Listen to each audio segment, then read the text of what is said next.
स्वागत है आप सभी को हमारे इस यूट्यूब चैनल दीक्षा क्लासेस स्टडी में। तो आज की इस क्लास में हम देखने वाले Bihar board class 12 Hindi chapter number 4 Ardhnarishwar गद्यखंड का चैप्टर नंबर 4 अर्धनारीश्वर, जिसका टाइप्स ऑब्जेक्टिव क्वेश्चन देंगे। क्योंकि इससे पहले हम सबसे पहले वाले वीडियो में हमने चर्चा किया था इस चैप्टर के लेखक का परिचय, दूसरे वीडियो में हमने इस चैप्टर के सारांश कहने का मतलब इस चैप्टर को बड़ी ही आसान शब्दों में समझा था। और आज की क्लास में हम ऑब्जेक्टिव समझेंगे और इसके बाद जो क्लास आएगा क्लास नंबर 4, उस क्लास में हम इस चैप्टर का सब्जेक्टिव समझेंगे। तो क्लास काफ़ी महत्वपूर्ण है, ऑब्जेक्टिव की क्लास है। अगर आप लोग लाइव क्लास देख रहे हैं तो आंसर कमेंट बॉक्स में बता सकते हैं फास्ट में, ठीक है। आइए आंसर जानते हैं। पहला क्वेश्चन कह रहा है अर्धनारीश्वर पाठ के लेखक कौन है। अर्धनारीश्वर पाठ के लेखक कौन है? नामवर सिंह, रामधारी सिंह दिनकर, हजारी प्रसाद द्विवेदी या रामचंद्र शुक्ला। तो अर्धनारीश्वर पाठ के लेखक कौन हो जाएंगे? तो हमारा करेक्ट आंसर क्या हो जाएगा? रामधारी सिंह दिनकर। करेक्ट आंसर हमारा बी हो जाएगा। आइए दूसरे नंबर क्वेश्चन पे चर्चा करते हैं। दूसरा नंबर क्वेश्चन कह रहा है रामधारी सिंह दिनकर की रचना कौन सी है? उसने कहा था जूठन त्रिक्ष या अर्धनारीश्वर। तो यहाँ पे करेक्ट आंसर हमारा क्या हो जाएगा? अर्धनारीश्वर रामधारी सिंह दिनकर की रचना है। अगले क्वेश्चन पे चर्चा करेंगे। तीसरा नंबर क्वेश्चन कह रहा है बड़ी ही आसान क्वेश्चन, यह भी क्वेश्चन है। तीसरा नंबर क्वेश्चन कह रहा है दिनकर जी का जन्म बिहार के किस जिले में हुआ था? समस्तीपुर, बेगूसराय, पटना, भागलपुर, भोजपुर। तो हमारे दिनकर जी का जन्म बिहार के किस जिला में हुआ था? तो हमारा करेक्ट आंसर क्या हो जाएगा? बेगूसराय जिला में हुआ था। करेक्ट आंसर हमारा 3 का बी हो जाएगा। आइए चौथे नंबर क्वेश्चन पे चर्चा करते। कह रहा है अर्धनारीश्वर में किस गुण का समन्वय है? नारी के, पुरुष के, नारी और पुरुष दोनों के, या इनमें से कोई नहीं। तो हमारा 4 का करेक्ट आंसर क्या हो जाएगा? यहाँ पे 4 का करेक्ट आंसर ये सी है, ठीक है।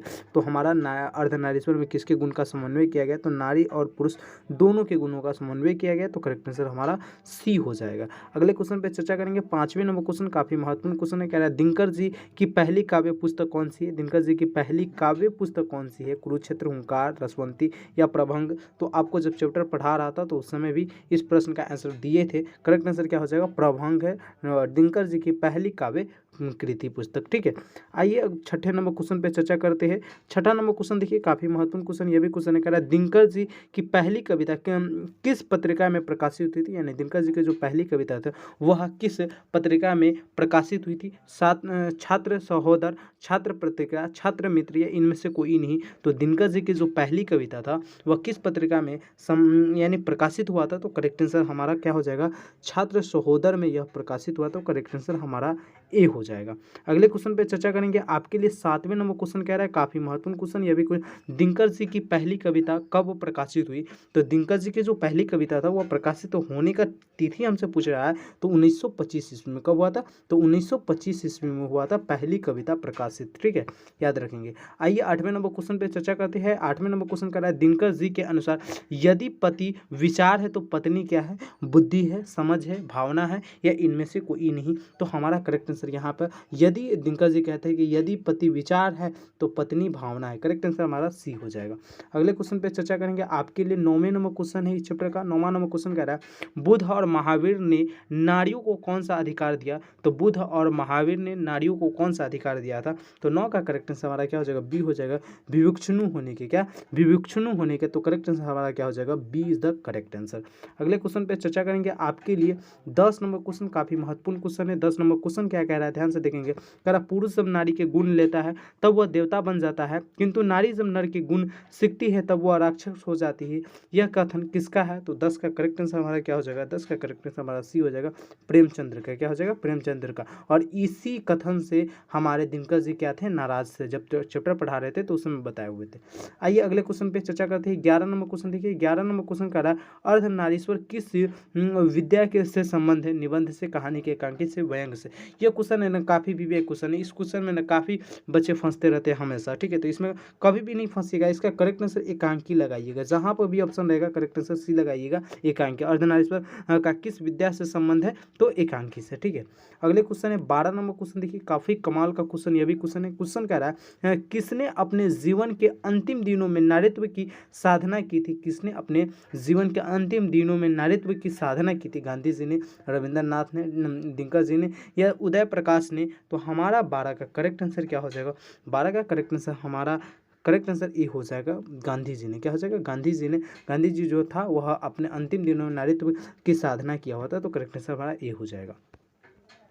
क्वेश्चन देखिए 13 नंबर क्वेश्चन काफी महत्वपूर्ण क्वेश्चन है। 13 नंबर क्वेश्चन कह रहा है अर्धनारीश्वर शंकर और पार्वती का किस रूप का यानी किस प्रकार का रूप है, यथार्थ रूप, कल्पित रूप, आदर्श रूप या वास्तविक रूप। तो करेक्ट आंसर हमारा क्या हो जाएगा, बी हो जाएगा, कल्पित रूप। याद रखेंगे आप लोग, अर्धनारीश्वर शंकर और पार्वती का किस प्रकार का रूप है, तो कल्पित रूप। कभी कभी इसी को आपको प्रश्न बना देगा और पूछेगा किसका रूप है, तो बताएंगे शंकर और पार्वती का। इस बात को याद रखेंगे, इस प्रकार से भी क्वेश्चन पूछे जाते हैं। 14 नंबर क्वेश्चन देखिए, काफी महत्वपूर्ण क्वेश्चन कह रहा है प्रेमचंद्र के अनुसार नारी जब पुरुष के गुण सीखती है तब वह क्या हो जाती है। अभी जस्ट आपको बता रहे थे, राक्षसी। क्या हो जाता है, राक्षसी हो जाते हैं। तो हमारा 14 का करेक्ट आंसर क्या हो जाएगा, डी हो जाएगा। याद रखेंगे, यह क्लास काफी महत्वपूर्ण क्लास है। इससे पहले वाले अगर क्लास नहीं किए तो डिस्क्रिप्शन में लिंक मिल जाएगा, डिस्क्रिप्शन में लिंक मिलेगा हिंदी प्लेलिस्ट। आप जाइए, उस प्लेलिस्ट से सारे क्लास को देखिए और हिंदी की तैयारी एकदम जोरों शोर से कर लीजिए, क्योंकि YouTube पर अब तक ऐसा क्लास आप देखे नहीं होंगे जिस प्रकार से आपको तैयारी कराया जा रहा है इस चैनल पे। कारण निम्नलिखित में से कौन सी रचना दिनकर जी की नहीं है, उर्वशी, रसीमर्थी, जूठन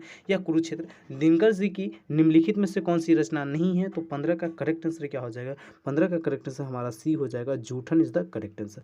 अगले क्वेश्चन पे चर्चा करेंगे। अगला क्वेश्चन क्या कह रहा है, क्वेश्चन 16 नंबर क्वेश्चन कह रहा है कि निम्नलिखित में से कौन सी रचना दिनकर जी की है। निम्नलिखित में से कौन सी रचना है जो दिनकर जी का है, तो 16 का करेक्ट आंसर क्या हो जाएगा, बी हो जाएगा, परशुराम की प्रतीक्षा। क्या हो जाएगा, परशुराम की प्रतीक्षा इज द करेक्ट आंसर। अगले क्वेश्चन पे चर्चा करेंगे। देखिए 17 नंबर क्वेश्चन क्या कह रहा है, दिनकर जी को किस कृति पर भारतीय ज्ञानपीठ पुरस्कार मिला था। अर्धनारीश्वर पर, उर्वशी पे, हुंकार पर या कुरुक्षेत्र पे। तो इसका आंसर बड़ा आसान है। आप लोगों को जब चैप्टर पढ़ा रहे थे उस समय बताए थे कि दिनकर जी को ना भारतीय ज्ञानपीठ पुरस्कार उर्वशी कृति पर मिला हुआ था। तो करेक्ट आंसर हमारा क्या हो जाएगा, यहाँ पे बी हो जाएगा। याद रखेंगे, ठीक है। अगले क्वेश्चन पे चर्चा करेंगे आपके लिए 18 नंबर क्वेश्चन। 18 नंबर क्वेश्चन क्या कह रहा है कि युद्ध और शांति की समस्या पर लिखी गई काव्य कृति है। नील कुसुम, कुरुक्षेत्र, देवंती, रसीमर्थी। तो हमारा करेक्ट आंसर यहाँ पे 18 के क्या हो जाएगा, बी हो जाएगा, कुरुक्षेत्र। युद्ध और शांति पर की समस्या पर लिखी गई काव्य कृति कौन है, तो Kurukshetra is the correct answer. अगले क्वेश्चन पे चर्चा करेंगे 19 नंबर क्वेश्चन। 19 नंबर क्वेश्चन कह रहा है अर्धनारीश्वर कल्पित रूप है शिव और पार्वती का, राम और सीता का, राधा और कृष्ण का या विष्णु और लक्ष्मी का। मैं बोला था ना कि कल्पित वाले प्रश्न को उल्टा करके भी काफी बार एग्जाम में पूछे गए। तो 19 का आपका करेक्ट आंसर क्या हो जाएगा, ए हो जाएगा, शिव और पार्वती का। करेक्ट आंसर क्या हो जाएगा, शिव और पार्वती का। आइए 20 नंबर क्वेश्चन कर रहा है गंगाधरी थी दुर्योधन की माँ, कृष्ण की माँ, अर्जुन की माँ या बलराम की माँ। गंगाधरी कौन थी, तो 20 का करेक्ट आंसर हमारा क्या हो जाएगा, ए हो जाएगा, दुर्योधन की माँ। क्या हो जाएगा, दुर्योधन की माँ। करेक्ट आंसर हमारा ए हो जाएगा। 21 नंबर क्वेश्चन देखिए, कह रहा है प्रेमचंद्र थे गीतकार, कथाकार, फिल्मकार या संगीतकार। तो प्रेमचंद्र क्या थे, तो प्रेमचंद्र का करेक्ट आंसर हमारा क्या हो जाएगा, कथाकार इज द करेक्ट आंसर। हमारा करेक्ट आंसर बी हो जाएगा। प्रेमचंद्र क्या थे, तो एक कथाकार थे। 22 नंबर क्वेश्चन कह रहा है दिनकर का जन्म कब हुआ था। दिनकर का जन्म कब हुआ था, तो 22 नंबर क्वेश्चन का करेक्ट आंसर क्या हो जाएगा, ए हो जाएगा, 23 सितंबर 1908 ईस्वी को। कब हुआ था, तो 23 सितंबर 1908 ईस्वी को हमारे दिनकर जी का जन्म हुआ था। याद रखेंगे, ठीक है, हमारा ए हो जाएगा। आइए 23 नंबर क्वेश्चन पे चर्चा करते हैं। 23 नंबर क्वेश्चन का दिनकर जी किस युग के कवि थे। भारतेंदु युग, छायावादी युग या छायावदोत्तर युग या नवकालीनोत्तर युग। तो हमारा करेक्ट आंसर क्या हो जाएगा, यहाँ पे देखिए दिनकर किस युग के कवि थे। तो हमारा 23 का करेक्ट आंसर आप लोग क्या लगाएंगे, छायावदोत्तर युग के कवि थे। ठीक है, याद रखेंगे, करेक्ट आंसर हमारा सी हो जाएगा। आइए 24 नंबर क्वेश्चन पे चर्चा करते हैं। 24 नंबर क्वेश्चन करा है संस्कृत के 4 अध्याय किसकी कृति है। गुलाब दास की, हजारी प्रसाद द्विवेदी की, आचार्य सीताराम चतुर्वेदी की या रामधारी सिंह की। तो संस्कृत के 4 अध्याय किसकी पुस्तक है, तो इस पे भी बहुत ही विशेष रूप से चर्चा किए हुए थे। हमारा करेक्ट आंसर क्या हो जाएगा, डी, रामधारी सिंह दिनकर। अगले क्वेश्चन पे चर्चा करेंगे आपके लिए 25 नंबर क्वेश्चन और इस चैप्टर का लास्ट क्वेश्चन है। ठीक है, 25 नंबर क्वेश्चन कह रहा है कौन सी कृति रामधारी सिंह दिनकर की लिखी हुई है। शुद्ध कविता की खोज, पूर्णवरा या स्मृति की रेखाएं या कविता के नए प्रतिमान। तो हमारे 25 नंबर क्वेश्चन का करेक्ट आंसर क्या हो जाएगा, ए हो जाएगा, शुद्ध कविता की खोज। कौन सी कृति रामधारी सिंह दिनकर द्वारा लिखी गई है, तो शुद्ध कविता की खोज। करेक्ट आंसर हमारा क्या हो जाएगा, ए हो जाएगा। तो थैंक यू सो मच। आज हमने अर्धनारीश्वर चैप्टर की पूरा का पूरा VVI ऑब्जेक्टिव क्वेश्चन देख लिए। अगले क्लास में हम इस चैप्टर का सब्जेक्टिव क्वेश्चन देखेंगे, उसके बाद हम चैप्टर नंबर 5 को स्टार्ट करेंगे। अगर आप क्लास 12th के सारे सब्जेक्ट का PDF लेना चाहते हैं, चाहे साइंस हो, कॉमर्स हो, आर्ट्स हो, तो आप हमसे संपर्क कर सकते हैं इस नंबर पे और हमसे पूरा का पूरा PDF ले सकते हैं। अभी ऑफर में चल रहा है PDF, जबकि आपका रियल दाम में 499 रुपया 1 साल के लिए, लेकिन अभी ऑफर में चल रहा है टोटल के टोटल मात्र 249 रुपये में आपको यह दे दिया जाएगा, मात्र ऑफर 5 दिनों के लिए। तो आप लोग जल्दी से जल्दी नंबर पर संपर्क कर लीजिएगा। जब भी आप इस वीडियो को देखते हैं कुछ ना कुछ ज़रूर डिस्काउंट इसमें भी दे दिया जाएगा, तो आप लोग संपर्क कीजिए और PDF को ले लीजिए, क्योंकि जब भी आप PDF लीजिएगा तो और बहुत ही बेहतर तरीक़ा से तैयारी कर सकते हैं, क्योंकि PDF हम वो PDF देंगे जिस PDF से गारंटी है कि अगर आप जितना दे देंगे सवाल उतना को अगर अच्छे तरीक़ा से पढ़ लीजिएगा, सब कुछ कर लीजिएगा, एक भी क्वेश्चन आपकी एग्ज़ाम में नहीं छूटेगा। यह गारंटी मैं लेता हूं, क्योंकि PDF मैंने खुद बनाया है इसलिए। ठीक है, तो थैंक यू सो मच। फिर मिलते हैं अगले क्लास में। जब तक के लिए जय हिंद, जय भारत। जहाँ रहिए स्वस्थ रहिए, मस्त रहिए और बिंदास रहिए। Thank you so much.